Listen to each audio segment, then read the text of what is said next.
आम्हाला तुम्ही फार मोठं पाठबळ दिलेलं आहे। 1 मे 1960ला महाराष्ट्राची निर्मिती झाली तेव्हापासून आजपर्यंत जेवढ्या विधानसभेच्या निवडणुका झाल्या, काही विधानसभेच्या निवडणुकीमध्ये तुम्ही ह्या रोहा मतदारसंघातनं 80 ते 85, 90 ते 95 दोन वेळेला स्वर्गीय अशोकदादा साबळेंना पण निवडून दिलं। मी त्यांना भावपूर्ण श्रद्धांजली अर्पण करतो। फार लवकर आपल्यातनं निघून गेले, पण त्यांचं अधुरं राहिलेलं स्वप्न आमचे राजीव साबळे त्या ठिकाणी पूर्ण करण्याचा प्रयत्न करतायत आणि त्यांना मनापासून साथ देण्याचं काम सुनील तटकरेजी त्या बाबतीमध्ये कुठेही त्याचा उल्लेख मगाशी राजूजींनी आपल्या भाषणामध्ये केला। त्यांनी अजून पण काही गोष्टी आम्हाला चांगल्या प्रकारचं हॉस्पिटल पाहिजे त्याचा उल्लेख केला। मित्रांनो, आता त्यामध्ये PPP मॉडेल किंवा CSR मधनं वेगवेगळी हॉस्पिटल उभी राहत आहे। पुण्यामध्ये आम्ही मध्ये एक हॉस्पिटल उभं केलं, आता दुसरं मी वाघोलीमध्ये करतोय। तटकरेजी, आपला मुंबई गोवा रस्ता त्याच्यावर आहे माणगाव, त्याच्यामध्ये एक कोलाड, हे सगळी गावं असताना तुम्ही ठरवा कुठल्या भागामध्ये तशा प्रकारचं हॉस्पिटल करायचं। आज तुम्ही माझ्या उपमुख्यमंत्री पदाचा उल्लेख केला। मी 6 वेळेला उपमुख्यमंत्री झालो, परंतु उपमुख्यमंत्री झाल्यानंतर सतत नव्या नव्या ओळखी कशा वाढतील, वेगवेगळे उद्योगपत्यांशी संबंध आपले कसे चांगले होतील, त्याच्यातून त्यांचा CSRचा फंड जिथं गरज आहे महाराष्ट्राला तिथं आपल्याला कसा आणता येईल, हा सातत्याने प्रयत्न आज एका महत्त्वाच्या कमिटीचे, पेट्रोलियम कमिटीचे स्वतः खासदार तुमचे तटकरे साहेब त्याचे प्रमुख आहेत, तिथंही त्यांच्या शब्दाला एक वेगळ्या प्रकारची किंमत आणि वजन आलेलं आहे। आणि त्याच्यामुळं ही सगळी कामं करत असताना काही केंद्राचा निधी, काही राज्याचा निधी, काही DPCचा निधी, काही त्या ठिकाणी आमदार निधी, खासदार निधी, काही जिल्हा परिषदेचा निधी, असा वेगवेगळ्या निधीच्या माध्यमातून त्या भागामध्ये लोकांच्या अपेक्षा वाढलेल्या आहेत। माझी 8वी टर्म आहे आमदारकीची। आम्ही ठराविकच लोक 8-8 टर्मवाले, मी, जयंत पाटील, दिलीप वळसे पाटील अशा पद्धतीनं आहोत। आणि या प्रकारे काम करत असताना आपल्याला पूर्वीच्या काळात आम्ही निवडून आलो असताना लोकांच्या अपेक्षा आणि आताच्या अपेक्षा ह्याच्यात जमीन आसमानाचा फरक पडला आहे। आमच्या महिला पण मोठ्या प्रमाणावर प्रतिनिधित्व करायला निघालेल्या आहेत। पुढच्या येणाऱ्या 2029च्या निवडणुकीत 288 जागा सोडून तिथं ज्या महिला निवडून येतील त्या येतील, त्याच्या व्यतिरिक्त 96 महिला ह्या आमच्या महाराष्ट्राच्या विधानसभेमध्ये निवडून येणार आहेत। त्यांना आरक्षण दिलं आहे, कायदा पास झालेला आहे। तसंच सेंट्रलला 543 जागा आहेत, त्याच्यात 1/3 महिला जाणार आहेत। 543 जागा सोडून एवढी संख्या वाढणार आहे। पॉप्युलेशन वाढलं आहे। पूर्वीच्या काळामध्ये आम्ही आमदार होतो त्यावेळेस 1.5 लाखाचा मतदारसंघ आमचा असायचा, 90-91ची गोष्ट। आता आमचा मतदारसंघ 4 ते 5 लाख लोकांचा झालेला आहे, मतदारांचा। इतकी लोकसंख्या त्या ठिकाणी वाढलेली आहे। त्या प्रकारे आपण त्याच्यामध्ये बदल करतोय। ह्याही गोष्टीची नोंद आपण सर्व सहकारी मित्रांनी ह्या कार्यक्रमाच्या निमित्तानं घ्यावी।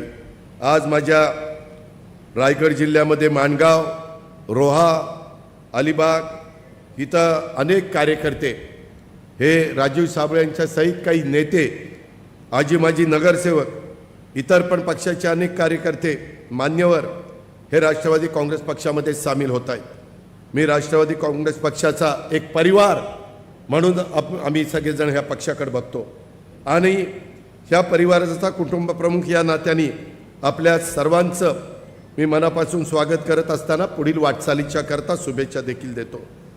एकंदरीतच ह्याच्यातनं पक्ष बळकट व्हावा। मला कल्पना आहे की राजकारणात जो माणूस सातत्याने निवडून देतो तो माणूस लोकांची कामं केल्याशिवाय निवडून येऊ शकत नाही।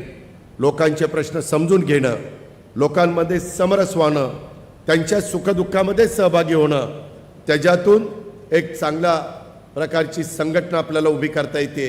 आजपासून काही नव्या सहकाऱ्यांचा राष्ट्रवादी काँग्रेस पक्षाचा सोबतचा नवा प्रवास सुरू होतोय। हे राष्ट्रवादी काँग्रेस पक्षाच्या परिवाराचे आता सदस्य झालेले आहेत। यंदा मी खात्री देतो की राष्ट्रवादी काँग्रेस पक्षामध्ये राजूजी तुम्ही असाल, नगराध्यक्ष असतील, बाकीचे सगळे सहकारी असतील, तुम्ही सर्वांनी पक्षामध्ये प्रवेश केल्यानंतर तुम्हाला कधीच पश्चाताप होणार नाही. राष्ट्रवादी काँग्रेस पक्ष तुमचा योग्य तो मान सन्मान तिथं राखला जाईल. त्याचबरोबर पूर्वीच्या माझ्या जुन्या सहकाऱ्यांच्यावर देखील कुठलाही अन्याय होणार नाही. तुमचं सुद्धा महत्त्व अबाधित राहील अशा प्रकारची ग्वाही आणि जुन्या नव्यांच्या सहकाऱ्यांची चांगली मोठ बांधून आपल्याला काम करायचं आहे. महाराष्ट्राचा विकासाचं करायचं आहे, कोकणच्या प्रश्न सोडवण्याचं करायचं आहे, पक्ष बांधणीचं काम करायचं आहे.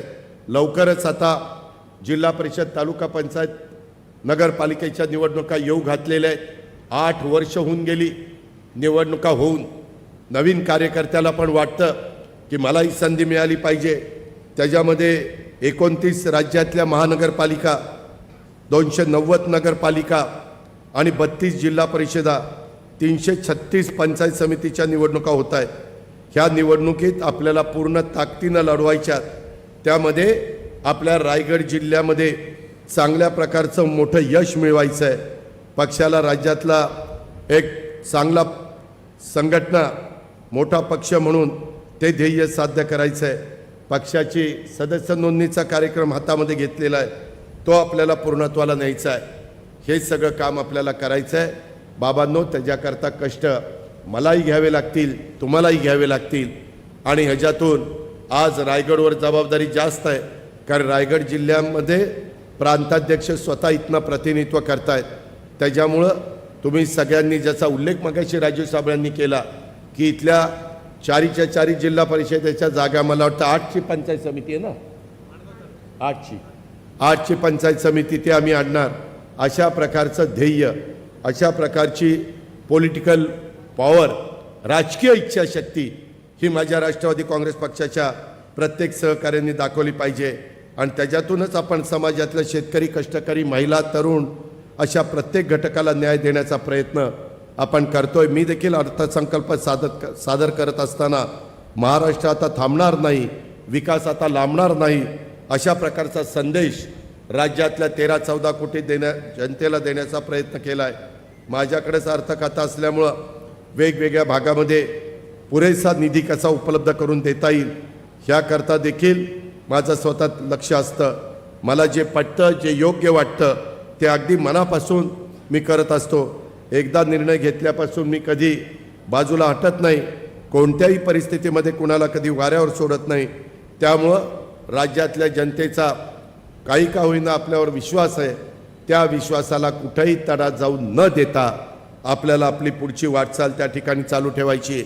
मी आपल्याला सगळ्यांना सांगेन आणि आपल्यामार्फत महाराष्ट्रातल्या जनतेला पण सांगेन, राष्ट्रवादी काँग्रेस पार्टी या पुढच्या काळामध्ये देखील सर्व जाती, धर्म, पंथ, प्रांत, भाषा, नागरिकांना सोबत घेऊन विकासाच्या वाटेवर जाईल, विकासाच्या वाटेवर चालत राहील. शिवछत्रपती शिवाजी महाराजांनी आपल्याला ती शिकवण दिलेली आहे. त्यांनी हिंदवी स्वराज्याची स्थापना करत असताना आपल्याच रायगड जिल्ह्यामध्ये, त्या बाबतीमध्ये रायगडला त्यांचा राज्याभिषेक झालेला होता. हा इतिहास आपल्या सगळ्यांच्या समोर आहे. आणि त्यांनी कधी जातीभेद केला नाही, जातीवाद केला नाही, सातत्याने जातीय सलोखा ठेवला.